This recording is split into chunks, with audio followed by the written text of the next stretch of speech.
పరమేశ్వరుడు ఇంత వైభవాన్నిచ్చి, ఇళ్ళిచ్చి, వాకిళ్ళిచ్చి, ఉద్యోగాలిచ్చి, ఎప్పుడో చేసుకున్న పాపకర్మకి చిన్న కష్టం ఒక్కటి పెట్టినంత మాత్రం చేత దిగాలు పడిపోయి, నేలన పడిపోయి, గుండెలు బాధేసుకుని, లేనిపోని నిరుత్సాహం తెచ్చేసుకుని, ఎప్పుడూ కష్టాలే ఆలోచించుకుంటూ నేనేమిటి ఇలా ఉందండి, నేనేమిటి ఇలా ఉందండి అని బతకడం నీ అంత నువ్వు పాడు చేసుకున్న జీవితమా?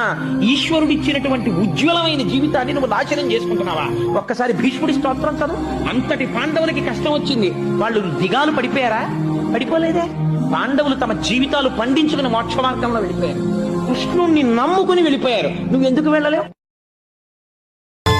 ఈశ్వరుడే అనునిత్యం తనలో తలచుకునే ఓంకారమువో, శివ హృదయం కరిగించే ఆ పంచాక్షరివో, నీ మదిలో మహాదేవుడినే కొలుగుంచగా కైలాసమువో, అతని పాదము